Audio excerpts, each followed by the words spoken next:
തെരഞ്ഞെടുപ്പ് ചൂടിന്റെ ആവേശത്തിലാണ് കേരളം. രാഷ്ട്രീയ പാർട്ടികളാണെങ്കിലോ നെട്ടോട്ടത്തിലും. ഇവിടെ 48 പേരുടെ സ്ഥാനാർത്ഥി പട്ടിക പുറത്തുവിട്ട് തിരുവനന്തപുരം കോർപ്പറേഷനിലൂടെ കോൺഗ്രസ് പണി തുടങ്ങിയും കഴിഞ്ഞു. മുരളീധരന്റെ മേൽനോട്ടത്തിൽ നീണ്ട 6 മാസത്തെ അടിത്തട്ടിലിറങ്ങിയുള്ള അരിച്ചു പറക്കലിലൂടെയാണ് ശബരിനാഥ് അടക്കമുള്ള വമ്പൻ നിരയെ മുരളീധരൻ യുദ്ധക്കളത്തിലേക്ക് ഇറക്കിയിരിക്കുന്നത്.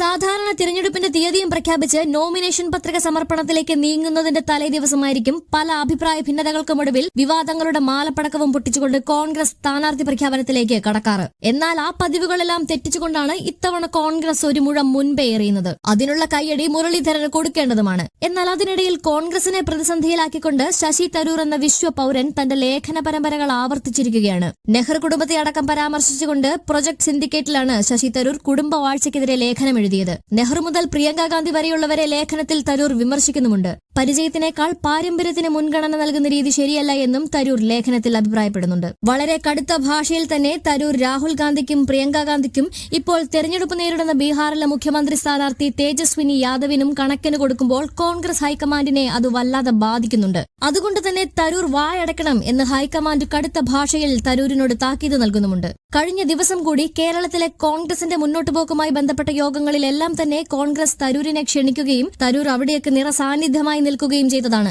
ഒരു വേള NSSന്റെ ശരിദൂര സിദ്ധാന്തത്തെ തരൂരിലൂടെ സമദൂരത്തിനോടൊപ്പം ചേർത്ത് നിർത്താനുള്ള പദ്ധതിയും കോൺഗ്രസിനുണ്ടായിരുന്നു. പക്ഷേ അപ്പോഴേക്കും തരൂർ ഒരു ലേഖനത്തിലൂടെ കലമുടച്ചു എന്ന് പറഞ്ഞാൽ മതിയല്ലോ. കാര്യങ്ങൾ ഇങ്ങനെ നീങ്ങുന്നതിനിടയിലാണ് എളുപ്പം എല്ലാവർക്കും ചെയ്യാൻ കഴിയുന്ന വിധം തീവ്ര വോട്ടർ പട്ടിക പരിഷ്കരണം ക്രമീകരിച്ചതെന്ന് തിരുവനന്തപുരം ജില്ലാ കളക്ടർ അനുകുമാരി IAS പറയുന്നത്. ബന്ധുക്കളുടെ വിവരങ്ങൾ വെച്ച് പട്ടിക പുതുക്കാൻ കഴിയും. അല്ലാത്ത ആളുകൾ മാത്രമാണ് രേഖകൾ ഹാജരാക്കേണ്ടതെന്നും ജില്ലാ കളക്ടർ വ്യക്തമാക്കുമ്പോൾ SIR എന്ന വിഷയത്തിൽ തരൂരിന് BJPക്കെതിരെയോ തെരഞ്ഞെടുപ്പിനെതിരെയോ ഒന്നും പറയാനില്ല.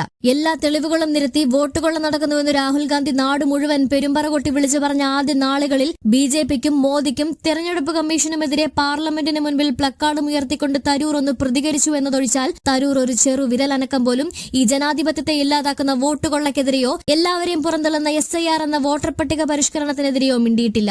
ആ തരൂരിന് മുൻപിലേക്കാണിപ്പോൾ തിരുവനന്തപുരത്തിന്റെ ജില്ലാ കളക്ടർ എല്ലാം ഓക്കെയാണ് എന്ന് കൈയടിച്ചു പാസാക്കുന്നത്. പക്ഷേ ബീഹാറിലെ വോട്ടർ പട്ടികയിൽ SIR നടത്തിയത് മൂലം എന്ത് സംഭവിച്ചു എന്നത് ബ്യൂറോക്രട്ടായ വെറും ഉദ്യോഗസ്ഥ മാത്രമായ ജില്ലാ കളക്ടർക്ക് അറിയേണ്ടതുമില്ല, പറയേണ്ടതുമില്ല, ബോധ്യപ്പെടുത്തേണ്ടതുമില്ല. പക്ഷേ കോൺഗ്രസിന്റെ കുടുംബാധിപത്യ രാഷ്ട്രീയത്തെ ചികഞ്ഞ് രാഷ്ട്രീയ ബിസിനസ്സിൽ ലാഭം കൊയ്യുന്നവർ എന്ന് തുറന്നെഴുതുന്ന തരൂർ അതിനേക്കാളും വലിയ അട്ടിമറി നടത്തുന്ന കൂട്ടരെ കാണുന്നുമില്ല, കേൾക്കുന്നുമില്ല. എന്നാൽ അവർക്ക് വേണ്ടി താൻ പോലും അറിയാതെ സ്തുതി പാടുകയും ചെയ്യുകയാണ്. അതേസമയം കേരളം ഭരിക്കുന്ന ഇടതുപക്ഷം ഇതൊന്നും അറിഞ്ഞിട്ടുമില്ല. ഇനി അറിഞ്ഞാലും PM ശ്രീ പദ്ധതിയിൽ ഒപ്പിട്ട് മോദിക്ക് വേണ്ടി സ്കൂളുകൾ പണിയാൻ ഡൽഹിക്ക് പറഞ്ഞ മുഖ്യമന്ത്രി ഇതൊന്നും കണ്ടില്ലെന്ന് നടിക്കുക മാത്രമേ ചെയ്യൂ. ബാക്കിയൊക്കെ കാത്തിരുന്ന് കാണാം.